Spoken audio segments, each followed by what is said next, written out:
দুর্গোৎসবের আরো খবর জানাতে যুক্ত হচ্ছেন সহকর্মীরা। শুরুতেই আছেন মাহমুদ হাসান, তিনি আছেন ঢাকেশ্বরী মন্দিরে। হাসান, মণ্ডপে ভক্তদের ভিড় কতটা দেখছেন আর কি প্রার্থনা করছেন তারা? পদ্মা ঢাকেশ্বরী মন্দিরের এখন যে বর্তমান অবস্থা সেটা কিন্তু আসলে ভক্তদের যে ভিড় সেটা কিন্তু বাড়ছে।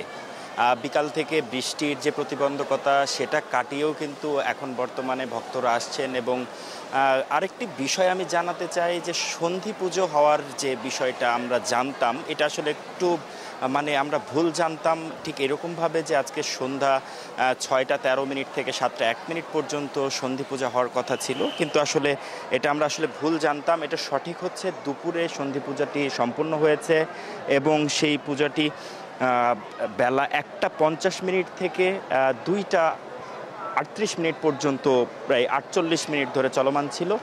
আর এর আগে যেটা হয়েছে সেটা কুমারী পূজা, এবং এটা কিন্তু মহা অষ্টমীর যে বিষয় সেটা কিন্তু ঐতিহ্য বলা চলে।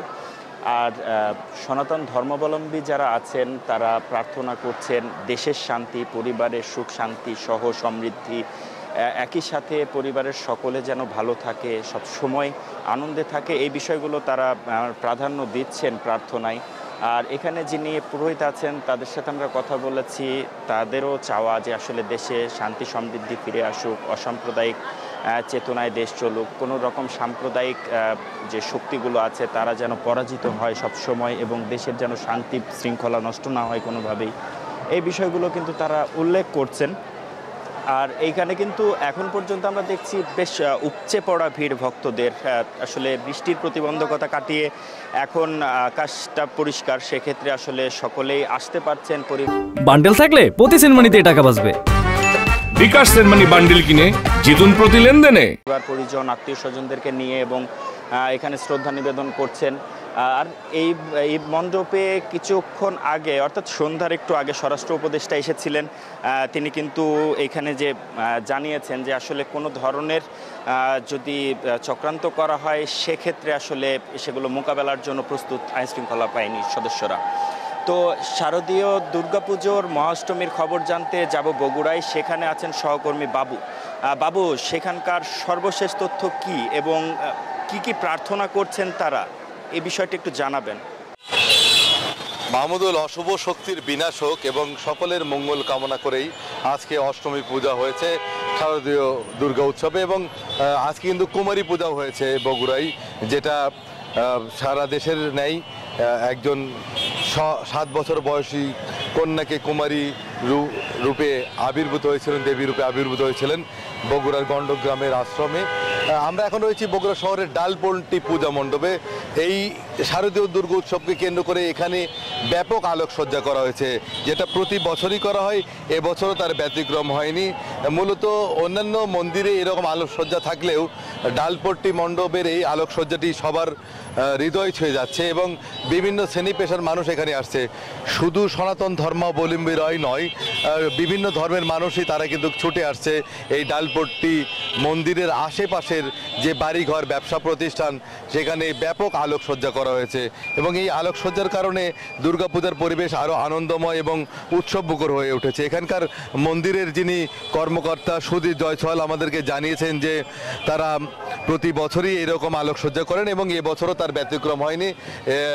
আগামী বছর আরও বেশি আলোকসজ্জা করবেন, এবং এই আলোকসজ্জা দেখার জন্যই বিভিন্ন শ্রেণী পেশার মানুষ এখানে ভিড় করছে এই নামাজগড় ডালপট্টি পূজা মণ্ডপে। বগুড়ার 686টি মন্দিরে শারদীয় দুর্গোৎসব অনুষ্ঠিত হচ্ছে শান্তিপূর্ণ পরিবেশে, এবং আইনশৃঙ্খলা বাহিনীর কঠোর নজরদারি রয়েছে প্রতিটি মণ্ডপে। এই ছিল বগুড়াতে সর্বশেষ।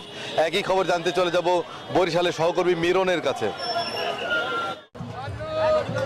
বাবু, আপনি যেমনটা জানাচ্ছিলেন, বগুড়ায় দুর্গা উৎসবের মহা অষ্টমী পূজার সন্ধ্যার যে মানুষের ভিড় বা মণ্ডপগুলোতে যে মানুষের ভিড় এবং আলোকসজ্জার খবর, আমি আছি এই মুহূর্তে বরিশালে শ্রী শ্রী শঙ্কর মঠ এলাকায়। সেখানেও কিন্তু আমরা দেখছি যে একই অবস্থা, যে অসংখ্য মানুষ, বিশেষ করে পুণ্যার্থী যদি বলি, ভক্ত বলি, শুধুমাত্র ভক্ত নয়, তার সঙ্গে কিন্তু বিভিন্ন শ্রেণী পেশার মানুষ, বিশেষ করে বিভিন্ন অন্য ধর্মের মানুষও কিন্তু এসেছেন এই নান্দনিক সাজসজ্জা দেখবার জন্য, আলোকসজ্জা দেখবার জন্য।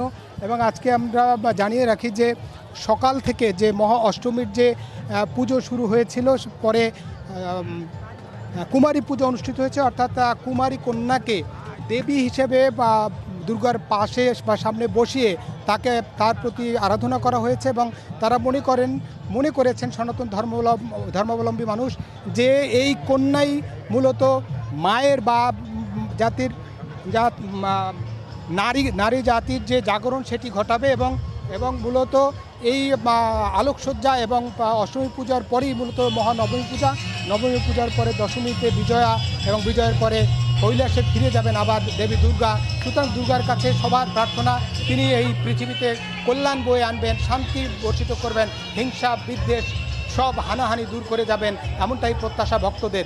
এই ছিল মূলত বরিশাল থেকে আমার কাছে মহা অষ্টমীর সন্ধ্যার যে পূজার আনুষ্ঠানিকতা তার সবশেষ তথ্য। ফিরছি স্টুডিওতে। পদ্মা।